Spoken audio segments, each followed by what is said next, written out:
Bonjour à tous, c'est Alexis Berger, serial entrepreneur depuis l'âge de 19 ans, master franchisé, investisseur immobilier, consultant et formateur. Comme vous pouvez le constater, eh bien, je suis toujours dans la région de Marseille où j'en profite pour découvrir et me balader un petit peu. Et voilà, je voulais vous parler de quelque chose que j'ai jamais abordé sur la chaîne et pourtant que je pratique depuis quelques temps déjà. Eh bien, il s'agit du crowdfunding immobilier. Alors on va parler tout de suite un petit peu de crowdfunding. Alors qu'est-ce que c'est? Eh bien c'est assez récent, mais je pense que vous connaissez, ça s'est pas mal développé ces dernières années. Eh bien c'est l'opportunité, on va dire, pour des gens d'investir alors dans des projets, on va dire, innovants.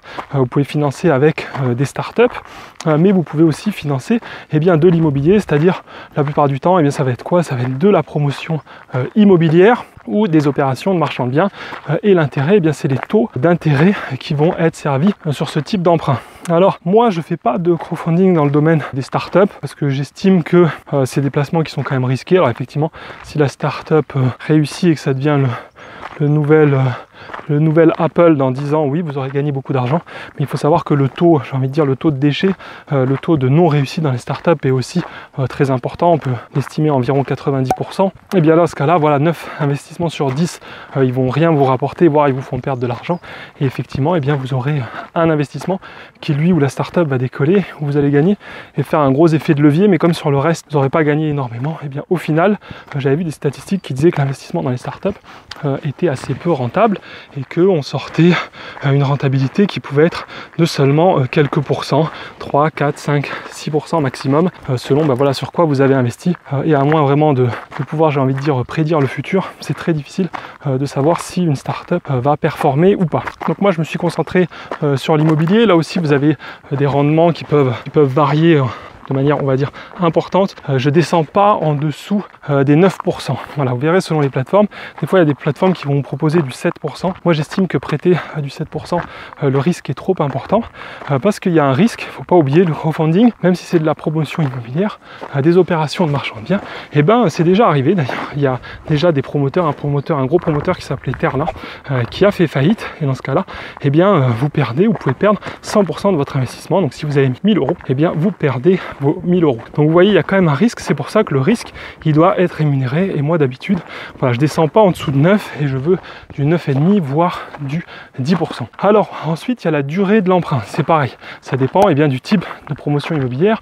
Est-ce qu'ils ont déjà vendu une partie des lots? Est-ce qu'il faut détruire un immeuble existant? Est-ce qu'il faut faire des parkings en sous-sol? Tout ça, c'est des choses qui prennent plus de temps et qui augmentent le risque. Alors vous avez des petites opérations de type on va dire qu'on est plus sur du marchand de biens, c'est-à-dire acheter par exemple une maison avec un grand terrain, revendre une maison et en faire une deuxième sur l'autre terrain. Là, c'est des opérations qui vont assez vite et vous pouvez vous en sortir sur des délais de 12 à 16 mois. Par contre, si vous devez faire, voilà, comme je le disais, des fondations, faire 3 niveaux de parking en sous-sol, c'est des opérations, surtout s'il y a beaucoup de lots à vendre, qui peuvent vite partir sur du 36 mois par exemple. Donc moi, je vise des délais assez courts. D'habitude, j'essaye de rester sur du pareil. Je dirais du 18 mois maximum, 16 mois, sachant que le top, c'est du 12 mois. Alors pourquoi c'est le top? C'est qu'en fait, il faut savoir que les intérêts ne sont pas capitalisés. Alors ça vous dit peut-être rien, mais c'est-à-dire que si on vous propose du 10% par an sur 4 ans, en fait, vous allez toucher ce montant, c'est 10% par an, mais vous allez les toucher qu'à la fin. C'est-à-dire que vous n'allez pas récupérer vos intérêts de 10% en première année que vous pourriez réinvestir. C'est ça qu'on appelle intérêt capitalisé, c'est si vous mettez 1000 et après un an, vous récupérez 100, d'accord, 10% d'intérêt, vous pourriez remettre ces 100 euros eux-mêmes placés à 10%. Et ça, c'est l'effet de capitalisation. Là, dans tous ces programmes, c'est jamais le cas. Donc, si vous êtes sur 4 ans, vous allez toucher 10% par an, mais seulement à la fin, seulement après les 4 ans. Et là, vous pourrez réinvestir. C'est pour ça que je préfère être sur des durées courtes parce que je vais pouvoir replacer ces intérêts et donc bénéficier de cet effet qui augmente finalement votre rentabilité rapidement parce que dès que vous récupérez de l'argent, vous le réinvestissez à 10% et du coup vous grossissez plus vite que si vous devez attendre 4 ans. Et ensuite, ma stratégie d'investissement, c'est toujours, moi j'investis toujours le minimum, c'est-à-dire c'est souvent selon les plateformes, ça dépend des plateformes, mais souvent on peut investir à partir de 1000 euros et je mets que 1000 euros, mais je fais énormément de projets, c'est-à-dire qu'au lieu de mettre une grosse somme sur un projet et puis de ne rien faire, sur tous les projets, je suis inscrit sur, je pense que je suis sur au moins 7 ou 8 plateformes et à chaque fois qu'il y a un projet, je mets 1000 euros. Pourquoi? C'est pour diminuer le risque, c'est-à-dire comme je vous l'ai dit, s'il y avait sur une opération un problème et que je perdais ces 1000 euros, ça ne serait que 1000 euros euros. Tandis que si vous avez mis 10 000 et rien sur d'autres projets, et bien voilà, vous pouvez perdre 10 000 euros d'un coup. Et si les autres projets, eux, ont fonctionné, et bien c'est dommage, vous êtes passé à côté. Donc moi, je vous conseille toujours de manière globale, c'est-à-dire de diminuer votre risque. Et pour ça, comment c'est le vieil adage, c'est-à-dire qu'on ne met pas tous ses œufs dans le même panier. Et au contraire, plus vous les splittez, plus vous les mettez dans des paniers différents, et mieux c'est. Voilà, donc c'est quand même quelque chose de très intéressant, parce qu'aujourd'hui, du 10% de rendement, ça ne court pas les rues, même si vous faites des investissements immobiliers en location. Si vous obtenez 10%, c'est déjà un très bon rendement. Et là, c'est beaucoup plus facile, parce que vous n'avez pas à chercher le bien et tout. C'est les plateformes et les promoteurs qui s'en occupent, et vous avez juste à verser les fonds. La seule chose par rapport à l'immobilier, naturellement, c'est que vous ne profitez pas de l'effet de levier, parce que vous ne pouvez pas emprunter pour souscrire des obligations. Et il ne faut pas oublier aussi que, voilà, comme je vous l'ai dit, il y a un risque de perte totale en capital, même si ça arrive quand même très rarement.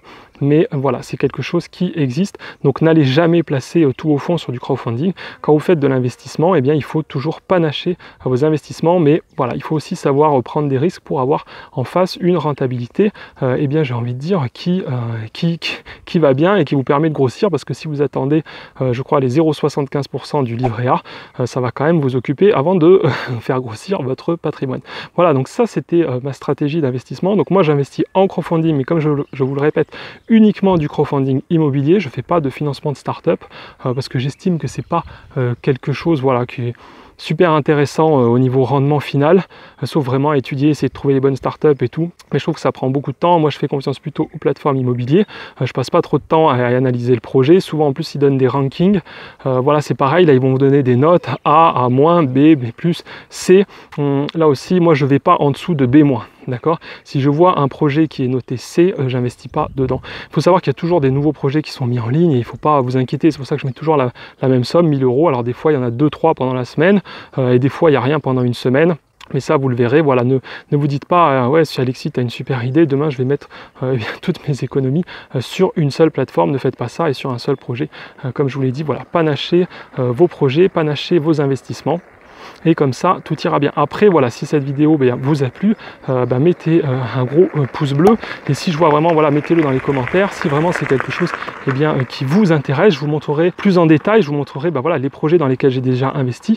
Comme ça, vous verrez les montants des investissements. Et je vous montrerai aussi les plateformes. Si vous voulez voilà, vraiment plus de détails, si je vois que ça vous plaît dans les commentaires, que voilà, vous êtes motivé pour ça, je ferai une autre vidéo où là, malheureusement, il n'y aura pas de joli paysage derrière, mais je vous filmerai en fait mon écran. Et comme ça, vous verrez tous les projets dans lesquels j'ai investi et les plateformes sur lesquelles je suis. Voilà, j'espère que vous avez aimé cette vidéo. N'oubliez pas, abonnez-vous à la chaîne, partagez-la avec les gens qui sont intéressés par l'investissement. Moi, ma spécialité à la base et où j'ai vraiment construit mon patrimoine, c'est grâce à l'entrepreneuriat et l'entrepreneuriat en franchise. J'ai pu me constituer un actif d'1 million d'euros en seulement 3 ans et je vous montre exactement comment. Vous allez le voir dans le lien ici qui apparaît à l'écran. C'est une présentation de mon parcours. Je vous montre les marques avec lesquelles je travaille, comment j'ai commencé. Sachez que ça dure un petit peu plus d'1 heure et au moins vous connaîtrez tout de mes magasins. J'espère que voilà, vous avez aimé cette vidéo et je vous dis à très bientôt pour la prochaine. Ciao, ciao.